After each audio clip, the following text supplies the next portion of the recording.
గతంలో నుంచి కూడా కాంగ్రెస్ పార్టీ పట్ల మీరు మాట్లాడినటువంటి మాటలు కొద్దిగా హాట్ కామెంట్గా ఉండేది, పార్టీ ఫేవర్లో ఉండేది. అరే కాంగ్రెస్ పార్టీ కూడా ఉన్నాడు రా వాయిస్ ఇచ్చేటోడు అనేటువంటి. నేను 2004 నుంచి రాజశేఖర రెడ్డి గారు సీఎం అయిన దగ్గర నుంచి అసలు ఆ ఎయిర్పోర్ట్ రావటం కానీ, మేము బాగుపడింది కానీ, బాగా మా ఏరియా డెవలప్ అయింది కానీ రాజశేఖర రెడ్డి గారు సీఎం అయినకి. అంతకుముందు షాద్నగర్ అంటే కొద్దిగా అటు పడేసినట్టుండేది, భగవంతుడు ఎలా పాలమూరు కింద క్యాలిక్యులేట్ చేసేది. అప్పుడు అంతకుముందు ఎయిర్పోర్ట్ రావటం కానీ, రియల్ ఎస్టేట్ రావటం కానీ, మా బతుకులన్నిటికీ ఆశలు రావటం కానీ 2004 నుంచే స్టార్ట్ అయింది కదా. అందుకని నాకు కాంగ్రెస్ పార్టీ అంటే ఇష్టం. బేసిక్గా నేను 7th క్లాస్ చదువుతున్నప్పుడు ఇందిరాగాంధీ గారు దారుణంగా హత్యకు గురయ్యారు. ఆ రోజు నుంచి మనసులో పెట్టి నాకు ఎందుకు కాంగ్రెస్ అంటే అభిమానం, చాలా ఇష్టం, చాలా ఇష్టంగా ఉండేది. అంతేగాని నేను అంటే గతంలో టీఆర్ఎస్ పార్టీ అధికారంలో ఉంది 10 ఏళ్ల పాటు. ఆ పరిపాలనా కాలంలో ఎట్లా సస్టైన్ అయ్యారు మరి కాంగ్రెస్ పార్టీ? ఫస్ట్ 5 ఏళ్ళు మాత్రం మన ఇబ్బంది పెట్టలేదు కన్నా. అబ్బో నా సెకండ్ టర్మ్ మాత్రం ఫుట్బాల్ ఆడిరన్నా. అయ్యమ్మా ఆయన ఆ భగవంతుడు ఉన్నాడు కాబట్టి, ధర్మం ఉంది కాబట్టి, భగవంతుడు దేవుడు ఉన్నాడు కాబట్టి, న్యాయం ఉంది కాబట్టి, నేచర్ ఉంది కాబట్టి ఈసారి టీఆర్ఎస్ ఓడిపోయింది కన్నా. అమ్మో టీఆర్ఎస్ కలిస్తే కొంపలారిపోయాను. చాలా పెద్ద ప్రాబ్లం ఉండేది.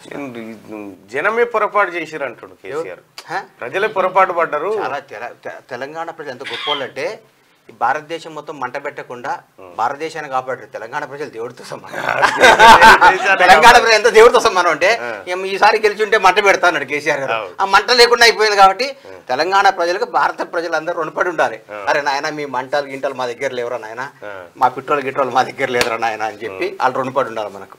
అసలు ఎందుకు కేసీఆర్ ఓడిపోవడానికి కారణం ఏంటంటే ఇగో అన్న, ఇగో నేను అనేది ఎవరికి వచ్చినా సరే భగవంతుడికే రావద్దన్న. నేను అని, మనము అని రావాలి, మనందరం ఒకటని రావాలి, నేను అని రావాలి. ఇవాళ మంచిగాని రేవంత్ రెడ్డి గారు 90 రోజులు అయింది. ఏ రోజైనా సెలవు పెట్టిండా? ఈ రోజైనా 100 రోజులు ఆయన 100 రోజులు అయింది. కరెక్ట్ 100 రోజులు అన్న రేవంత్ రెడ్డి గారి పరిపాలన. 100 days కి బండ్ల గణేష్ గారు ఈ 100 రోజుల్లో రేవంత్ రెడ్డి గారిని అన్నాను, ఒక ఎమ్మెల్యే కానీ, ఒక కౌన్సిలర్ కానీ, ఒక వార్డు మెంబర్ కానీ, ఒక తెలిసిన ప్రతి ఒక్కళ్ళు కేక్ వాక్ టు హోమ్, ఇంటికి పోతున్నాం, కింద కలుస్తున్నాం. ఫోన్ చేస్తే ఏం చెప్పాలి భయ అన్న ఉన్నారా అంటే, అన్న ఇవాళ బిజీగా ఉన్నాడు, రేపు 10ంటికి రా అంట. ఫోన్ ఎత్తుడు ఖాయం, రమ్మనుడు ఖాయం, పోవటం ఖాయం, మనం ఉంటే మాట్లాడుకోవడం.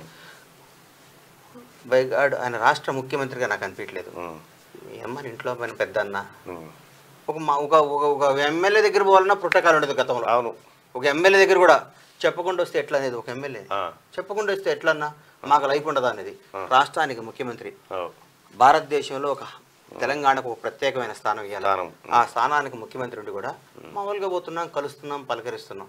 ఇది కావాలి కానీ, అందుబాటులో ఉండే నాయకుడు కావాలి కానీ ఓయమ్మ సీఎం గారిని కావాలంటే తిరుపతి దర్శనం అని అవుతుంది కానీ ఇక్కడ అవుతుంది రా అన్న ఫీలింగ్ వస్తే ఎవరికైనా రాదా అన్న? ఓటు కదన్నా. ఒకసారి కొలువు వస్తే 60 ఏళ్ళు ఉంటే వాడు ఏం చేసినా నడుస్తుంది, ఏసీబీ రైడ్ చేస్తే తప్ప. అంతేకన్నా ఏసీబీ రైడ్ వేస్తే తప్ప ఏం చేసినా వాళ్ళదే రాజ్యం కదా. ఇది 5 ఏళ్ళకి నా కొడుకులు రెడీగా ఉంటారు గుద్దు.